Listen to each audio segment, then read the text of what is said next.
Hey y'all, it's me, your girl, kicking it with Kim and whatnot, and I'm back again with another podcast banger. Last time I just came to you guys with some heavy content, and I'm sorry, but I'm not sorry. That's just how I come out. Y'all like, who is this girl? Where does she come from?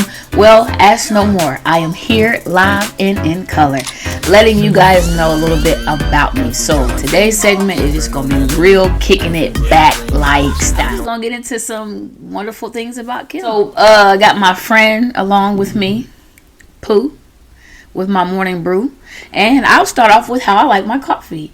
I like my coffee in my creamer.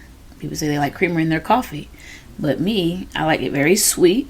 The color I try to go for is kind of on the verge of like a I would say a caramel mocha. I like that color. If you know, you coffee lovers, I do like it sweet. I try not to use like granulated sugar. I try to use the pour-in sweetener, Starbucks to be exact.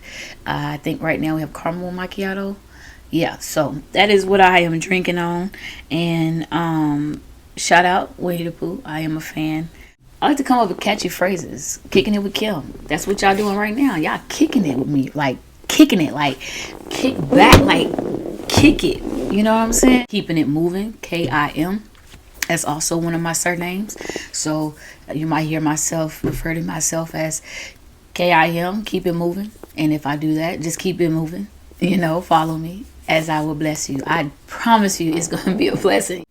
Good vibes only is my trade. I love the energy of what I now know to be as music has vibrations and radios have frequencies. I'm learning that our bodies have certain harmonies that it tries to achieve as well.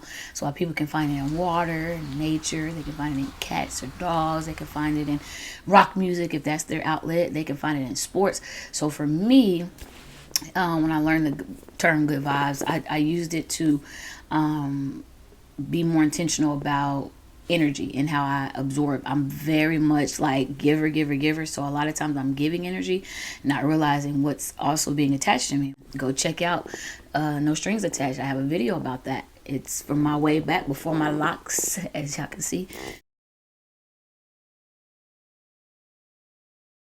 Y'all don't understand how much I love people. Like if I'm not even around people, if I'm not pouring out to people, if I'm not sharing with people or socializing with people or fellowshipping, I am just out of whack. Mood is all jacked up. Coffee can't help me. TV can't help me. Nothing can help me. I just love everybody.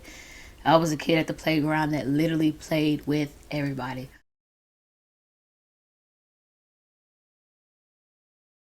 Trying to give you guys a spin on things that I feel is relevant, conversation that is relevant. Speaking of relevant, I did my first blog in 2012 on Blogspot. Man, I might find it in the archives, but who knows? I don't think I have those, but it was just something that I was doing to express myself as an outlet, but I did want to talk about real issues, and so relevant matters that are pertaining to that of now, how we got here, and where we're going. I'm 31, so let's throw that out there too. What is the next point about Kimberly? Not in any particular order. Born and raised in the great volunteer state. Just stay on the ride with me. I'll mention my hometown at some point, but safety first. I do like to think of myself as a mindful individual, so I don't want to give out too much information too soon, and then there be some disturbances. But I don't think that would be an issue, because who gonna mess with me? Like, who would do that? That's just not even practical. Like, don't even waste your time, because this ain't what you want. Try Jesus, not me. Oh, try Jesus, not me, not her, not she, not I, not any other pronouns. I am not to be tried. Okay. So yeah, I'm very silly, very candid, very outspoken, very expressive, very charismatic. I'm just gonna be random, and you're just gonna have to be okay with that, because that's just how I kick it, and you gonna follow it, because keeping it moving is all we're gonna do. And you know what I'm saying? I'll take you through a lot of hills and valleys and roads and detours, but guess what? That's such is life, and we're all on this thing call life together, whether you in the fast lane, whether you need to get over in the slow lane because you are taking up all the room in the fast lane, going 20 miles per hour. Education. Where did I go to school? I went to school. Actually, I went to a lot of schools. Let's go back down memory lane. I attended Northeast Elementary School, and then I attended Kenwood Elementary School, and then I attended Glen Ellen Elementary School. I attended Burt Elementary School. Then I attended Northeast Middle School. Then I attended Rossview Middle School. And then I attended Northeast High School. And then I attended Rossview High School, where I graduated.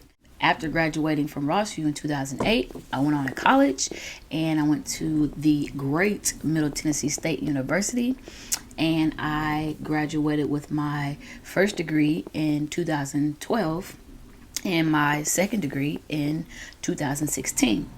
What are my degrees in? You want to know? I'm going to tell you, because why not? I like to share.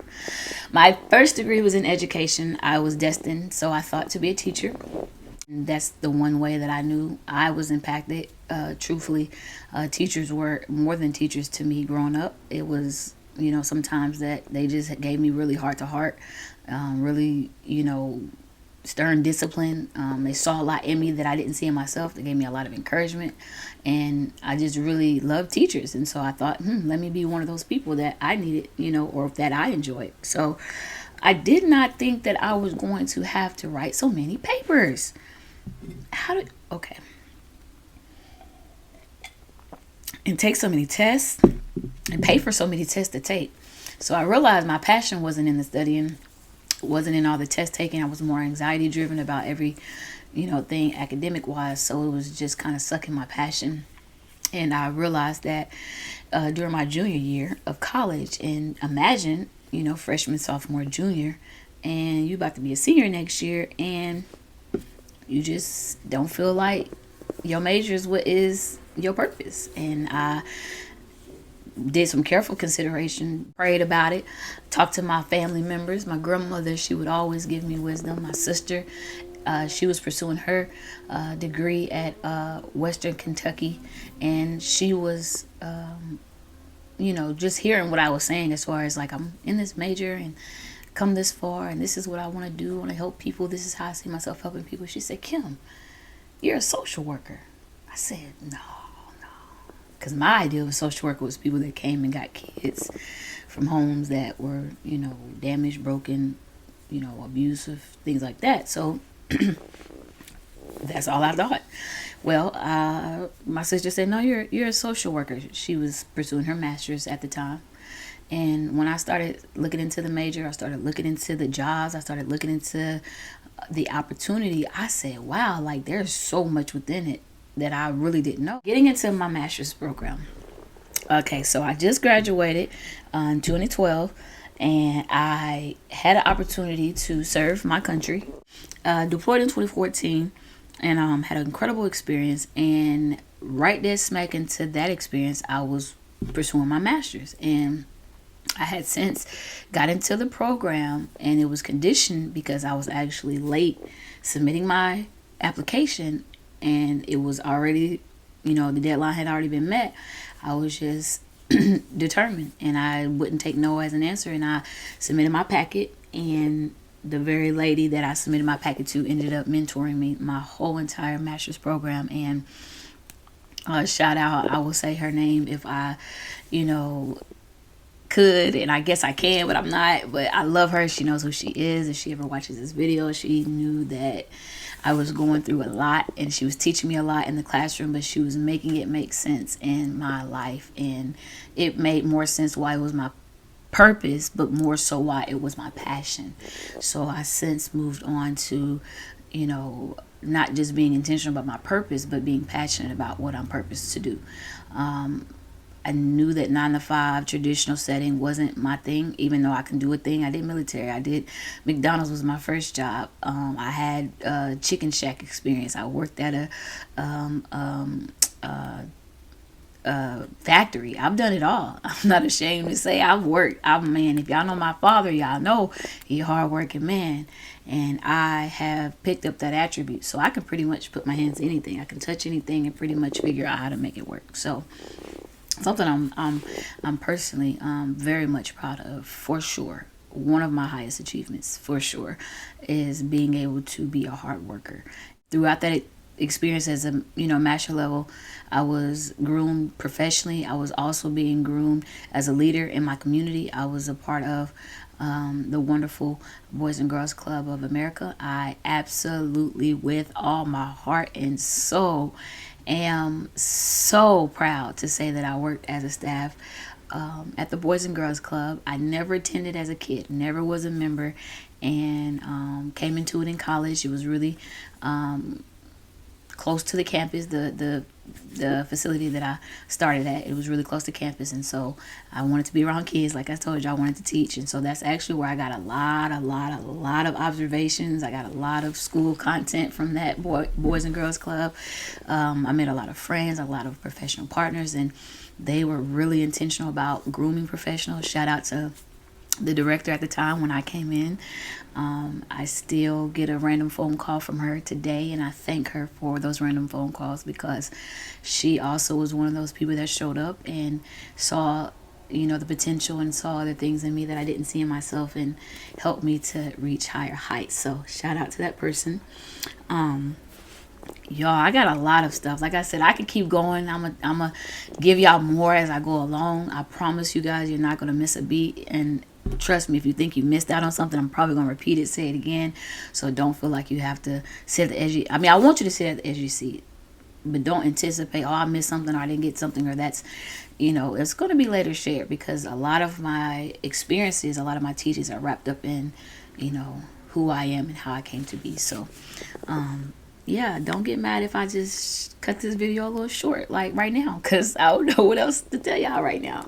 But I can tell you guys a lot, but I'm not. And I'm just going to make y'all come back again and join me. Maybe a part 2 getting to know me. Maybe how well do you think you know Kim based off of what I said last video. I don't know. We'll try it out, figure it out. And yeah, so until I'm back again, how about you have a good, blessed, beautiful, awesome day. And without any delay, tell your mama, your daddy, your girl, your cousin, your boy, your homie, your best friend, your doctor, your lawyer, preacher, teacher, and your janitor that Kicking It with Kim, that's the place to be.